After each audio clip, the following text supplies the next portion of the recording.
Dan hari ini temanya adalah mengenai kedaulatan Tuhan. Bapak Ibu Saudara, kitab Daniel adalah kitab yang menyedihkan sebetulnya. Karena kitab ini adalah kitab yang ditulis pada saat Tuhan sedang mendisiplin. Sorry, ini agak berdengung. Is it okay? Ya. Mendisiplin. Jadi ini adalah kitab yang ditulis pada saat Tuhan sedang menghukum orang Israel, bukan sedang memberkati ya, sedang menghukum karena disobedient atau ketidaktaatan pasti mendatangkan hukuman. Tapi obedience atau pada saat kita taat pasti akan mendatangkan berkat. Dimulai dari masa Salomo, kalau Tuhan tahu puncak kerajaan Israel itu memang Daud. Karena Daud mentaati Tuhan, Daud mengikuti Tuhan dengan segenap hatinya. Tetapi sayang pada masa Salomo, dikatakan di 1 Raja-Raja 11, Salomo tidak mengikuti Tuhan dengan segenap hati seperti ayahnya Daud. Mulai dari masa Salomo pecah, setelah Salomo pecah kerajaan Israel. 10 suku utara menjadi kerajaan Israel. 2 suku selatan menjadi kerajaan Yehuda. Setelah pecah masih tidak taat. Masih tidak obey. Terus Tuhan peringatkan begini. Tetap mereka nggak taat. Dan akhirnya puncaknya kerajaan utara diserang oleh kerajaan Asyur, Salmanezar. Sampai mereka akhirnya tercerai-berai ke seluruh penjuru bumi. Dan kerajaan selatan yang tinggal 2 suku juga ditaklukkan karena mereka terus nggak taat. Sudah diperingatkan, masih nggak taat lagi, dikalahkanlah oleh kerajaan Babel, Nebukadnezar. Yang tadinya tokoh utama itu selalu kalau nggak Raja Israel, Raja Yehuda. Raja Israel, Raja Yehuda. Kalau saudara baca Raja-Raja Tawarikh, selalu tokoh utamanya Raja Israel atau Yehuda. Di kitab Daniel tokoh utamanya berpindah. Rajanya pindah jadi Raja Nebukadnezar. Dan Raja Nebukadnezar ini juga ternyata diproses Tuhan. Mulai dari Daniel 1, Daniel 2, Daniel 3. Sekarang kita akan belajar Daniel 4. Kitab Daniel adalah satu kitab penghiburan juga.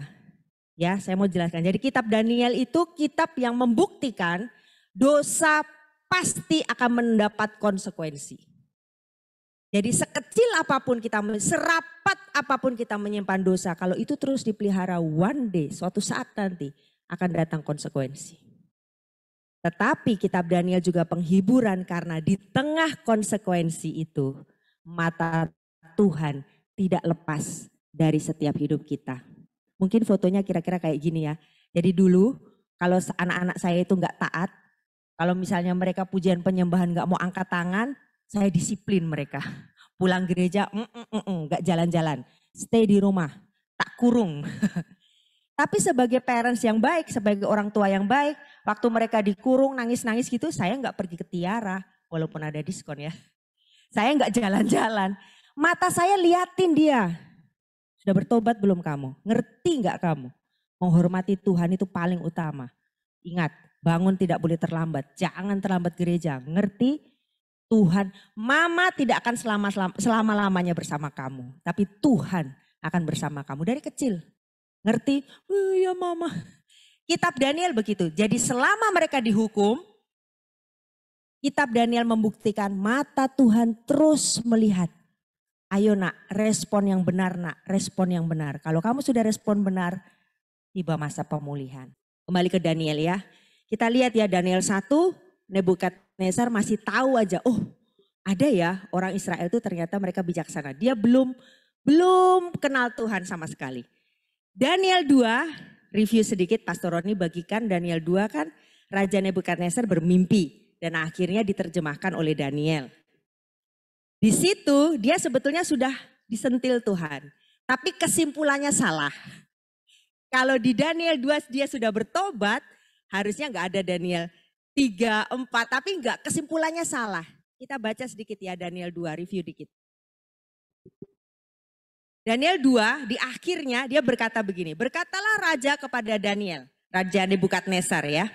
Sesungguhnya lah Allahmu, dia masih bilang Allahmu.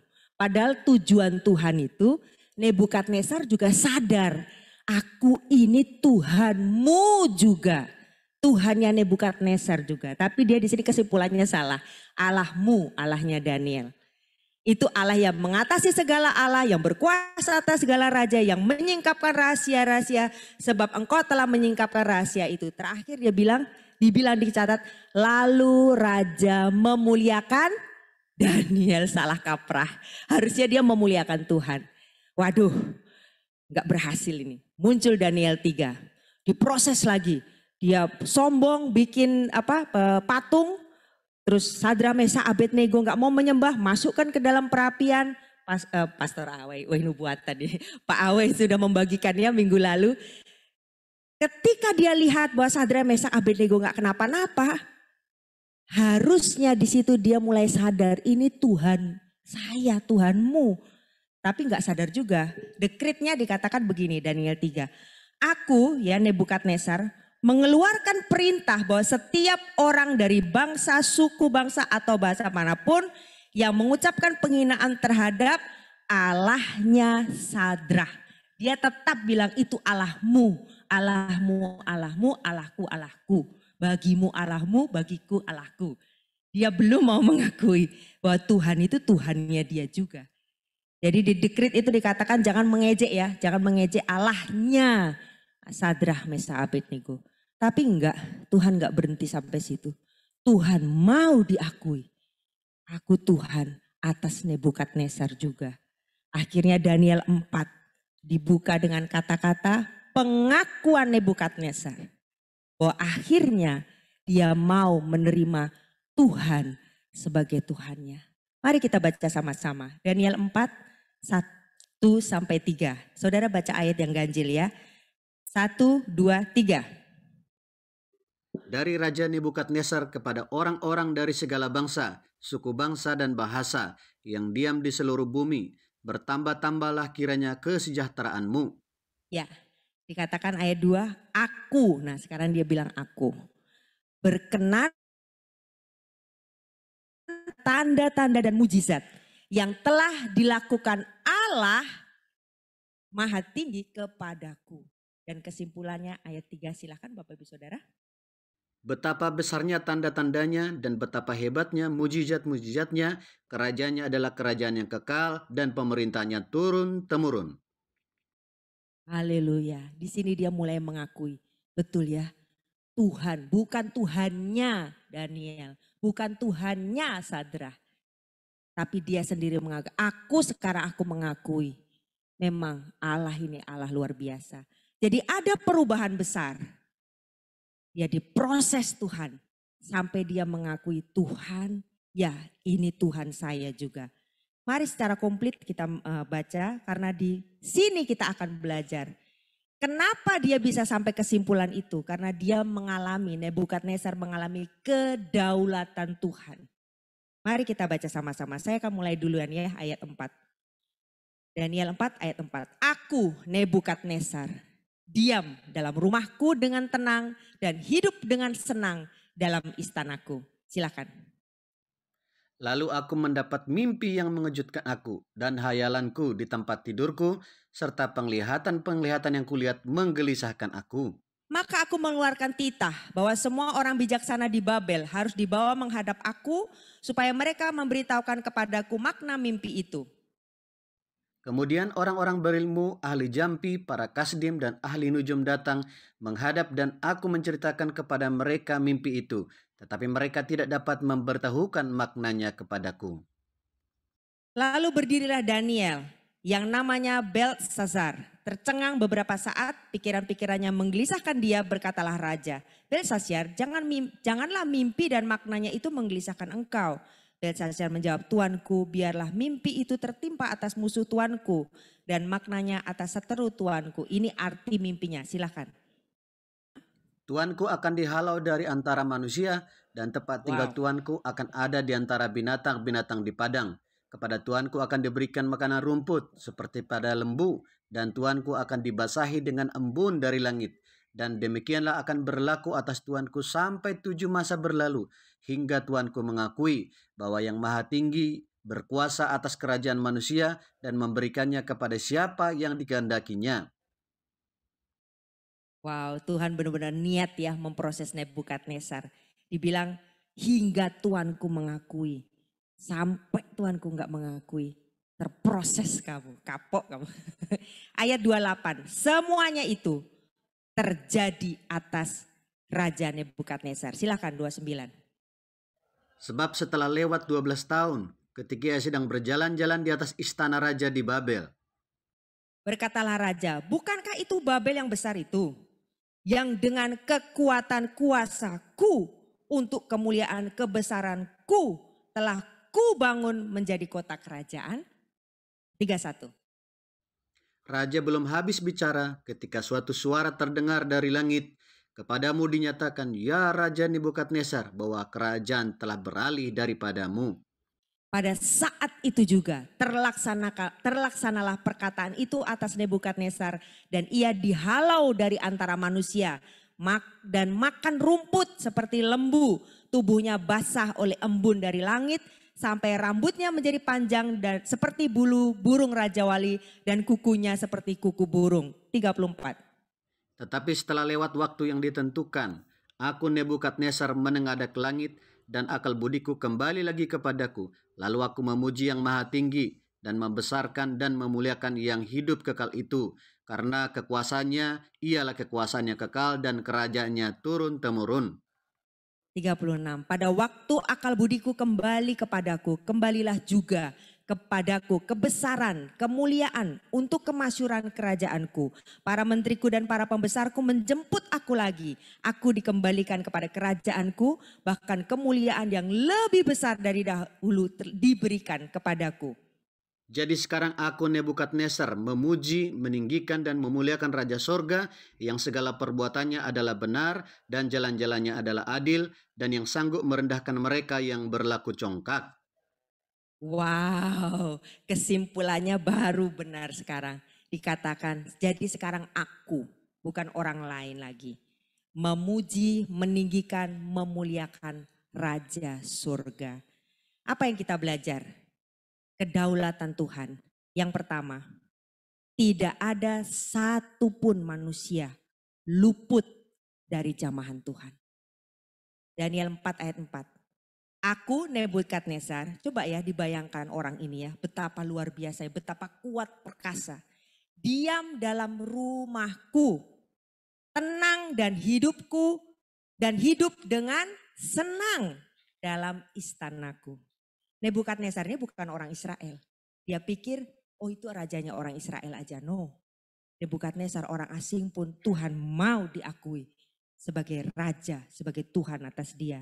Dan Nebukadnezar juga bukan orang yang sedang mencari Tuhan. Dia orang yang cuek, omah-omahku dewe, istana-istanaku sendiri, aku bangun pakai kekuatanku sendiri, aku gak pakai kekuatan Tuhan, aku gak butuh Tuhan. Oh, salah. Tidak ada satupun manusia luput dari jamahan Tuhan. Mungkin saudara sedang berdoa untuk keluarga saudara, atau saudara lihat, ih orang itu kok congkak banget ya. Kok sombong sekali. Seperti gak butuh Tuhan. Seperti dia lari dari Tuhan, bahkan benci Tuhan. Ada, pernah saya ketemu orang, saya gak percaya lagi sama gereja. Saya tidak mau lagi melayani di gereja. Bahkan orang seperti itu pun tidak luput dari jamahan Tuhan. Dan sekarang dia sudah melayani. Wow, beri kemuliaan buat Tuhan. Siapapun yang sedang saudara doakan, tidak ada yang mustahil. Tuhan sanggup menjamah dia. Mungkin dia keras, dia keras sekali Pak. Setiap saat saya ngomong firman dia lebih pintar dari saya, tapi dia tidak lakukan. Tenang saja.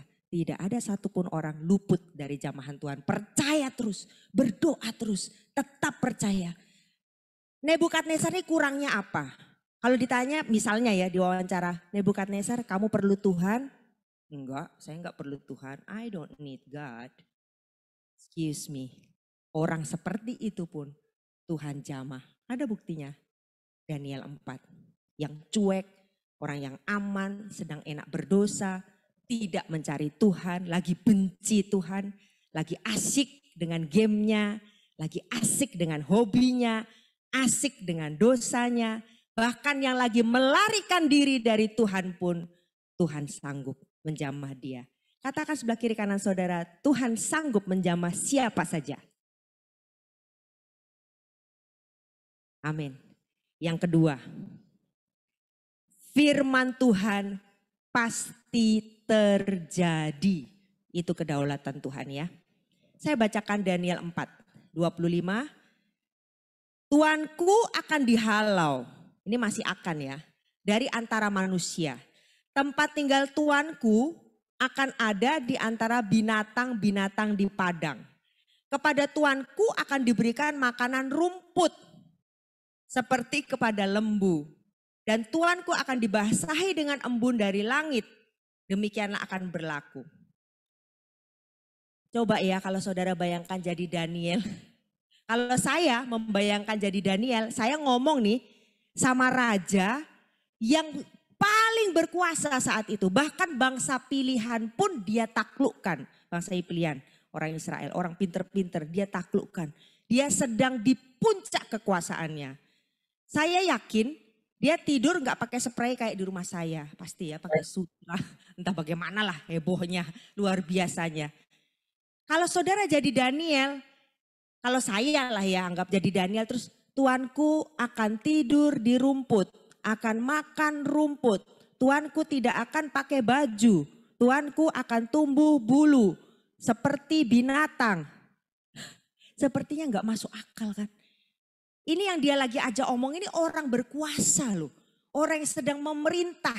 Orang yang mungkin bukan hanya AC ya, tapi zaman dulu yang ngipasin mungkin ada 100 orang yang ngipasin dia. Gimana raja? Panas, kipas. Gimana raja? Begitu berkuasa, powerful. Tapi ketika firman dikeluarkan, selisih 3 ayat aja, 25, 26, 27, 28. Semuanya itu terjadi atas Raja Nebukadnezar. Wow. Sebab setelah lewat 12 bulan, ketika ia sedang berjalan-jalan di atas istana. Lagi sombong-sombongnya. Lagi congkak-congkaknya. Berkatalah raja, bukankah itu Babel? Memandang begini ya. Yang dengan kekuatan kuasaku, untuk kemuliaan kebesaranku, telah ku bangun kukuku menjadi kota kerajaan. Belum habis dia bicara, terjadi apa yang firman Tuhan katakan. Wow, bukankah kita merinding ya, kita layak merinding. Benar ya, kalau sesuatu sudah difirmankan dia pasti terjadi. Boleh beri kemuliaan buat Tuhan. Satu, tidak ada satupun hal yang tidak disentuh oleh Tuhan. Tidak ada satupun manusia kebal dengan jamahan Tuhan. Dan saat firman sudah keluar, dia akan melakukan apa yang Tuhan maksudkan. Ada satu keluarga, baru-baru ini yang mereka berkata, saya mau komitmen persepuluhan. Saudara jangan salah terima ya, persepuluhan bukan untuk menjadikan kita kaya. Bukan ya, persepuluhan, dengan persepuluhan mengganti motor jadi mobil, mobil jadi rumah, rumah jadi tanah, tanah jadi istana. Bukan, persepuluhan bukan. Tapi di dalam persepuluhan ada jaminan, ada firman di situ. Aku Tuhan menyediakan, memelihara. Secara atas kertas nih dia bikin hitung-hitungan, nggak bisa, nggak tutup, nggak sampai akhir bulan nggak bisa. Tapi firman. Saya katakan firman akan melakukan apa yang firman katakan. Dan ternyata mujizat demi mujizat terjadi. Terpelihara memang bukan kaya raya. Tapi dia terpelihara dalam Tuhan. Beri kemuliaan buat Tuhan. Sesuatu yang mustahil amat sangat banget.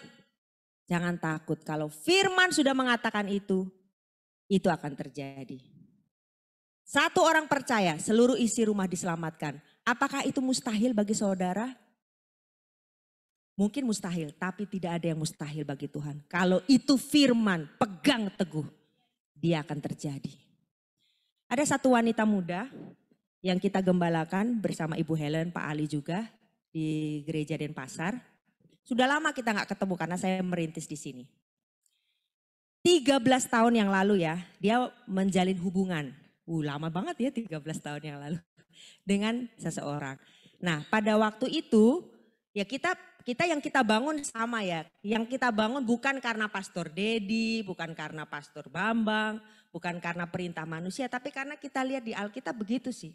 Jadi kita nggak percaya pacaran. Gak ada itu pacaran, karena di Alkitab gak ada pacaran ya, gak ada ya. Yakub memacari si ini, kemudian dia tidak puas, dia putus, kemudian dia ganti lagi ke sini, putus, ganti lagi ke sini, putus, ganti. Gak ada di Alkitab. Harus berteman, ya harus berteman, tapi bukan pacaran. Karena pacaran itu menuntun ke SIM, SIM, surat izin mencium, surat izin memeluk, gak perlu ya kan. Kalau kita mau tahu orangnya, berteman aja, berteman. Kalau sudah yakin, konseling. Bawa ke orang tua. Dan doakan persiapan pernikahan. Nah, yang kita percaya adalah sesuai dengan firman, jodoh disediakan pada waktunya. Jadi pasti bukan masih sekolah sudah berjodoh, pasti bukan. Menjelang mau lulus, ya benar. Menjelang sudah kerja, sudah punya penghasilan, ya. Itu pas, itu waktu yang tepat. Nah, pada saat itu wanita ini sudah kerja. Dan dia ada ketemu seseorang. Dan kemudian kayaknya dia suka saya suka dia. Dan ternyata cowok itu menyatakan. Kemudian kita oke, good, bawa ke kita. Kan menyatakan oke, ini jodohmu si itu, jodoh bukan. Kita yang sebagai yang mengkonseling akan melihat secara objektif. Oh oke, si ini temperamennya sabar atau lambat, kamu harus sabar sama dia. Oh si ini temperamennya gak sabaran. Jadi sebagai yang mengkonseling kita membantu mereka, menolong mereka supaya lurus jalannya. Diajak ketemu gak mau si laki-laki ini. Gak mau Pak, dia gak mau ketemu. Dia cuma mau pacaran, maksudnya bangun hubungan aja. Gak mau dikonseling. Loh, aneh saya bilang, kalau dia serius harusnya dia bawa hubungan ini ke tempat terang supaya dikonseling. Coba ajak dia kenalan sama keluargamu. Gak mau juga. Waduh, akhirnya saya dengan berhati terserah, kan yang menjalani kamu. Kita gak mungkin maksa kan ya. Tapi bagi kami orang ini berarti gak serius.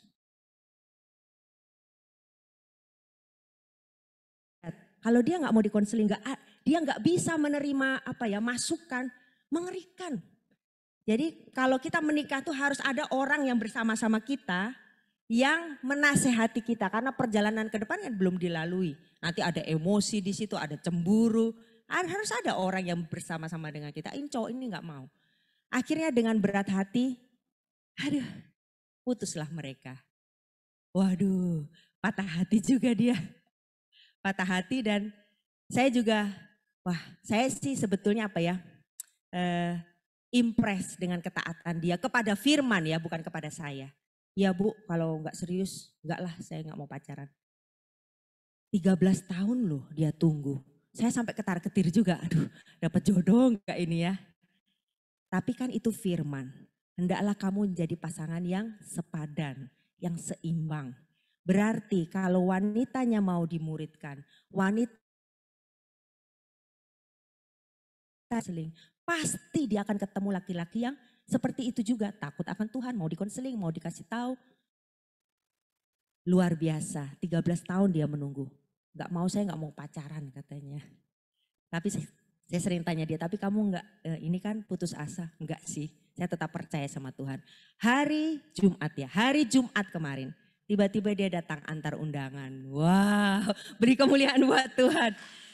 Bu, yang ini benar-benar luar biasa. Orangnya mau dikasih tahu, orangnya mau langsung kenalin sama keluarga. Dia bahkan sudah punya tabungan untuk nikah. Jadi nanti kalau nggak salah Jumat atau Sabtu saya akan menikah. Yang dandanin saya Miss Ina, katanya begitu. Ya betul ya.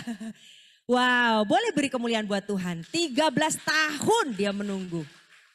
Tapi tidak sia-sia ketaatannya kepada firman. Kalau itu firman ya, asal jangan yang firman. Misalnya gini, saya percaya dengan misalnya ya, dudanya Justin Bieber itu ada nggak di firman? Mau saudara pegang sampai selama-lamanya juga nggak akan terjadi, itu kan bukan firman. Kalau itu firman pegang, itu akan terjadi.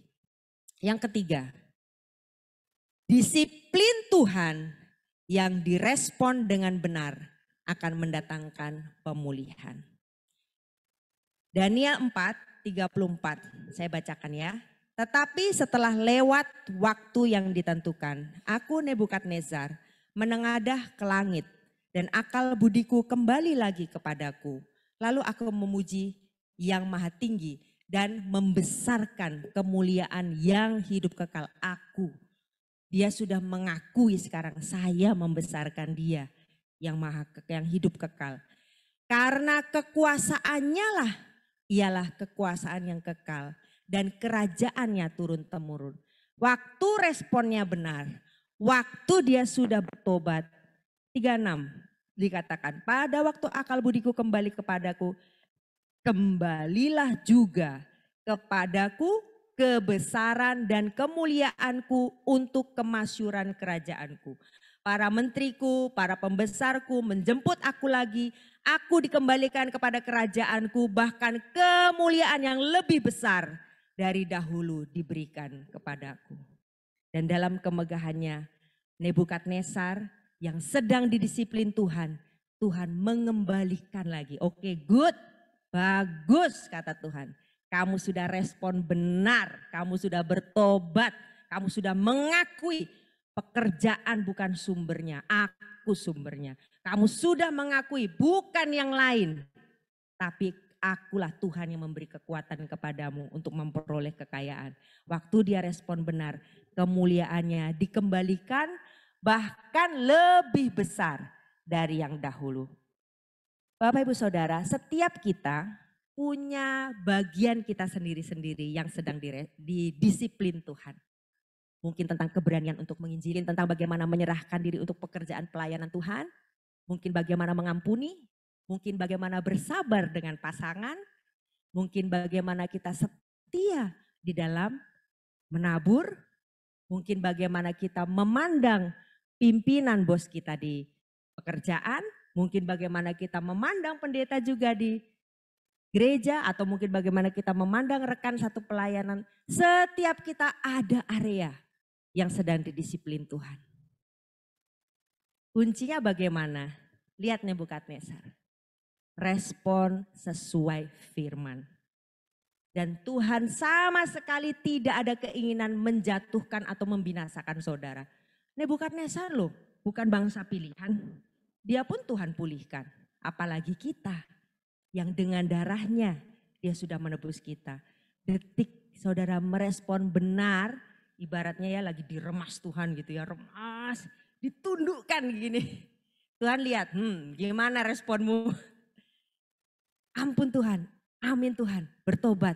Ya, kembalikan. Sama seperti bola, kalau saudara bola nggak bocor ya, kalau bolanya nggak bocor, tekan aja di kolam renang. Tekan, dilepas, boom. Malah dia meluncur lebih tinggi dari posisi sebelumnya. Ada amin. Segala sesuatu yang diproses Tuhan, ingat. Tuhan tuh sebetulnya bukan sedang iseng ngerjain. Aduh Tuhan, kok lagi. Tuhan tuh sedang lihat gimana responmu nak. Kalau kamu responnya benar, mau jaga kekudusan, mau terbuka untuk konseling, mau terima masukan, saya akan memulihkan. Jadi hari ini kita belajar kedaulatan Tuhan yang membuat Nebukadnezar mengakui bahwa dialah Tuhan. Di tengah-tengah apa yang sedang dialami saat itu, kaya sekali, ditekan Tuhan. Mengalami kedaulatan Tuhan, 3 hal. Saudara harus yakin percaya, tidak ada satupun manusia luput dari jamahan Tuhan. Yang kedua, firman Tuhan, mari katakan bersama saya, pasti terjadi. Disiplin Tuhan yang direspon dengan benar mendatangkan pemulihan.